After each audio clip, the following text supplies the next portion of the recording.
Kisah-kisah Asmaul Husna. Taubatnya seorang laki-laki pendosa di tangan putri kecilnya. Adapun kisahnya adalah sebagai berikut. Dia tinggal di Riyadh, hidup dalam kesesatan dan tidak mengenal Allah kecuali hanya sedikit.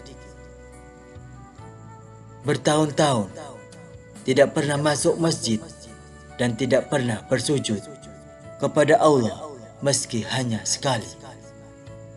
Allah menghendaki taubatnya di tangan putri kecilnya. Dia menceritakan kisahnya. Aku biasa begadang sampai pagi bersama teman-temanku untuk bermain-main dan bersedah gurau. Aku tinggalkan istriku dalam kesendirian dan kesusahannya yang hanya Allah yang mengetahuinya.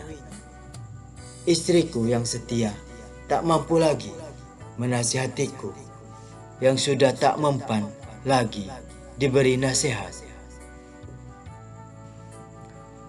Pada suatu malam, aku baru pulang dari begadang. Jarum jam menunjukkan pukul 3 pagi. Aku lihat istri dan putri kecilku terlelap tidur. Lalu aku masuk ke kamar sebelah untuk menghabiskan sisa-sisa malam dengan melihat film-film porno melalui video. Waktu itu, waktu di mana Allah Azza wa Jalla turun dan berkata, "Adakah orang yang berdoa sehingga aku mengabulkannya? Adakah orang yang meminta ampun sehingga aku mengampuninya?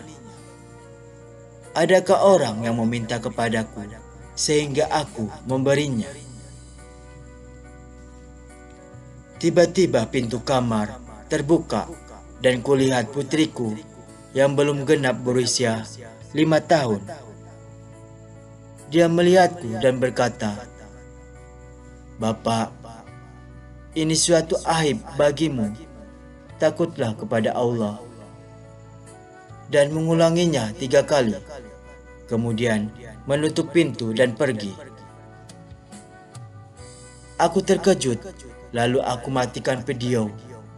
Aku duduk termenung dan kata-katanya terngiang-ngiang di telingaku dan hampir membinasakanku.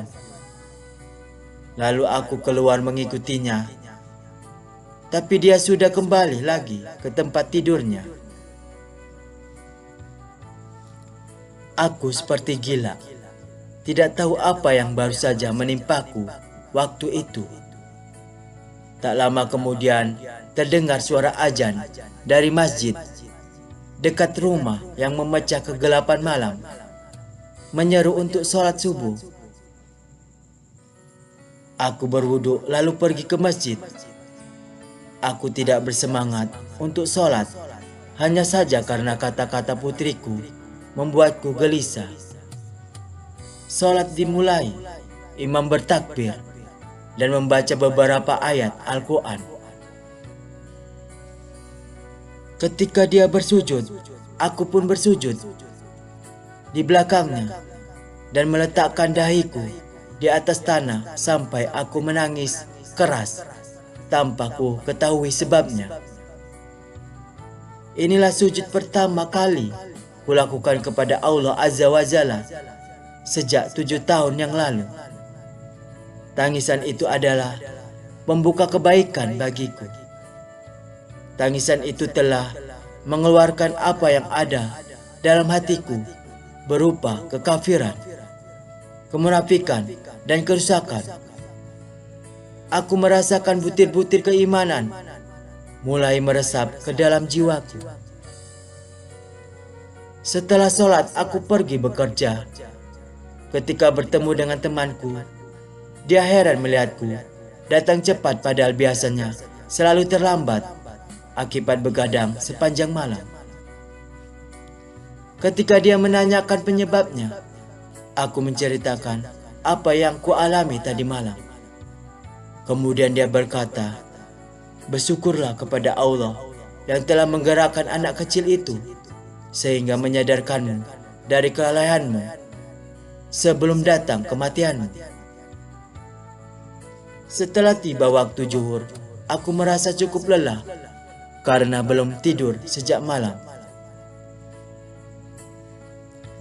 Lalu aku minta kepada temanku untuk menggantikan tugasku, dan aku pulang ke rumah untuk beristirahat. Aku ingin cepat-cepat melihat putriku yang menjadi sebab hidayahku dan kembaliku kepada Allah. Aku masuk ke rumah dan disambut oleh istriku sambil menangis. Lalu aku bertanya, "Ada apa denganmu, istriku?"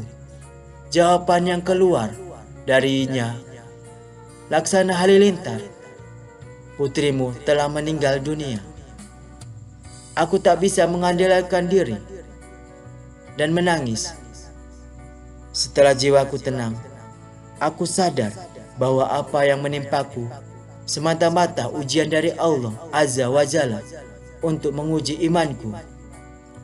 Aku bersyukur kepada Allah Azza wa Jalla.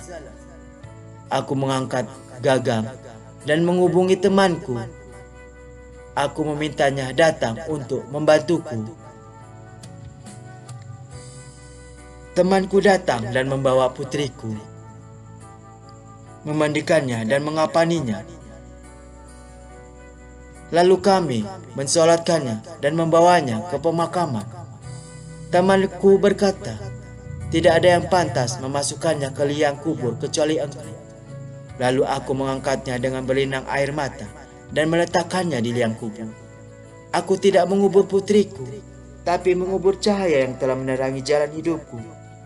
Aku bermohon kepada Allah Subhanahu wa Ta'ala agar menjadikannya penghalang bagiku dari api neraka dan memberi balasan kebaikan kepada istriku yang penyabar. Demikianlah kisahnya, tobatnya seorang laki-laki pendosa di tangan putri kecilnya. Semoga bermanfaat bagi kita semua untuk di dunia dan di akhirat.